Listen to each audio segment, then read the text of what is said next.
Hi everyone, welcome back to the Red Path for episode 31 of WAAC Weekly-ish.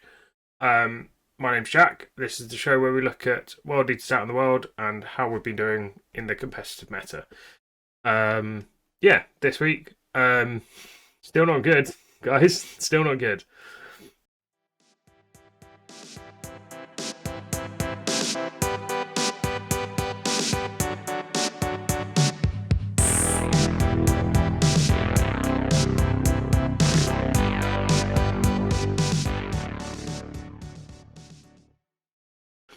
Let's get into the video. So, to reiterate, I'm going to be looking at 25 plus player events that have at least 5 rounds. So far in 10th at these bigger events, world leaders have not been doing very well. We are stuck around a 41% win rate. We've had 188 games played with 36 players. This means we make up just about 1% of the player base so far in 10th.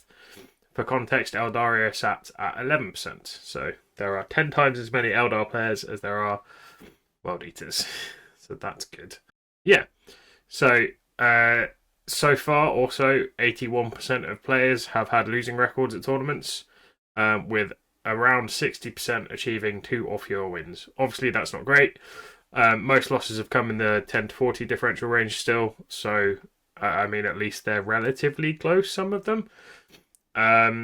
We do remain with only 2 very strong tournament performances, which we've covered in the last couple of episodes of WAAC Weekly-ish. In terms of matchups, there's a bit more data coming in now.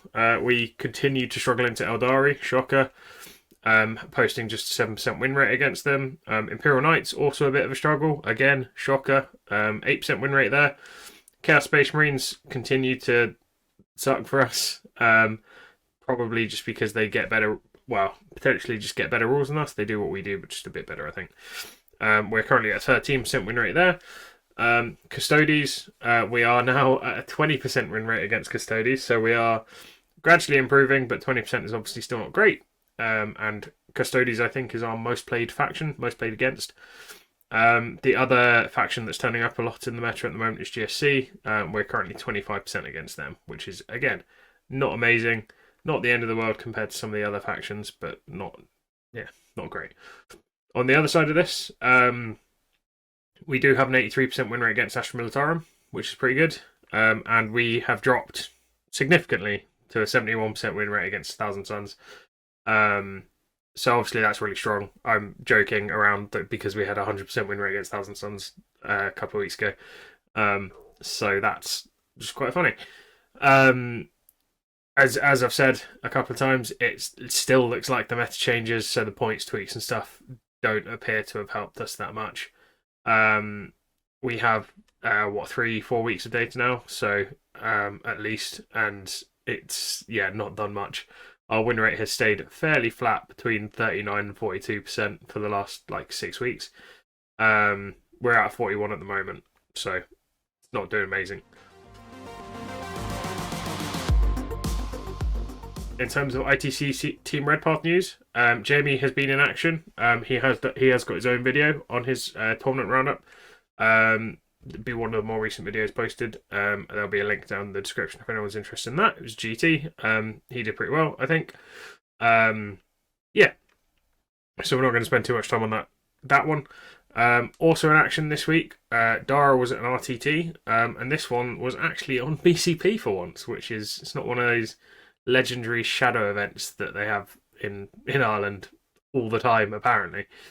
So Dara went with a very strong 2-1. I think his 2 wins were 96 and 100, and he managed to finish 4th. His path was win, loss, win. He beat Black Templars in game 1, lost to CSM in in game 2, which was against one of the Irish team members, the Irish WTC team members. And then in his last game, he beat Death Guard.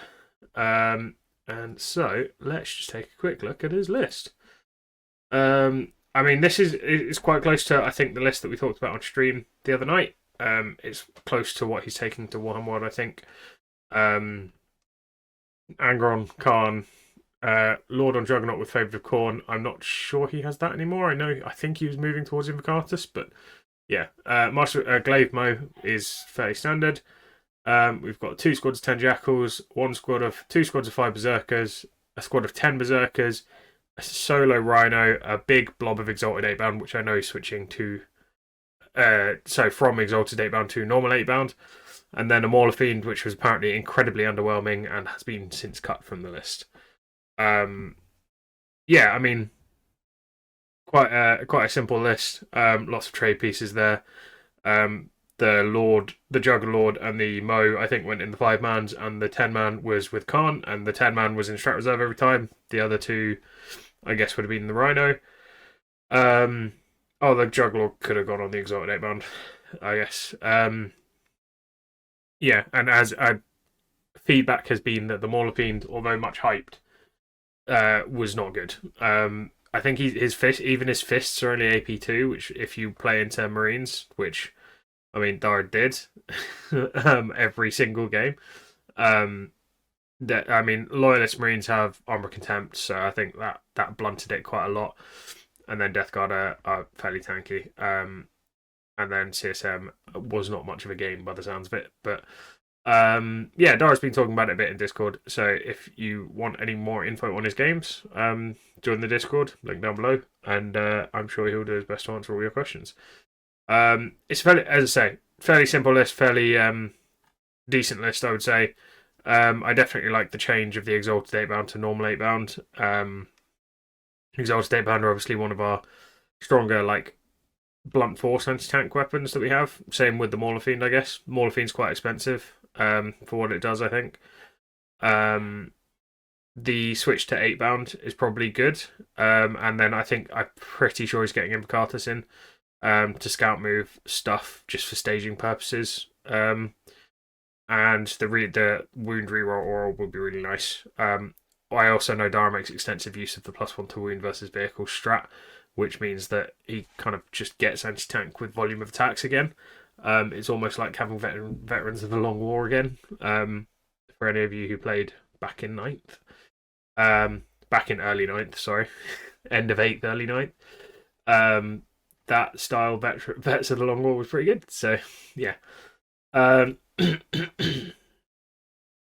Very short one this week. Unfortunately, we're still not doing very well. There's been a lot said about melee being weaker this edition, or just struggling in general. I think that's definitely true. I think there's also an element of people getting used to the codex. We have a very limited roster, and when some of those options are overcosted, it slims it down even more and makes builds very one-dimensional. So you're relying a lot more on player skill, I think. And obviously, we have seen some pilots do very well. It's not even just player skill, I would say. It's probably player skill and then getting a good run at tournaments in terms of who opponents you play against, if you go first in certain matchups, that kind of thing. I think there's probably, although player skill is obviously going to be very, very important, I think there's an element of luck as well in doing well with Wild Eaters at the moment. We are where we are. I think we treat the next couple of months as experimenting with what we have.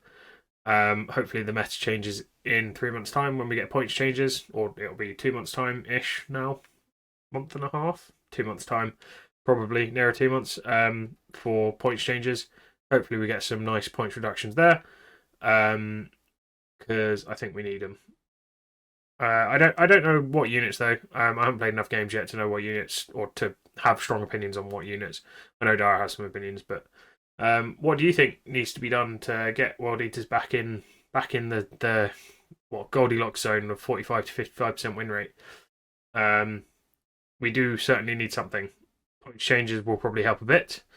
Or do you think we need complete overhauls? Let me know in the comments below.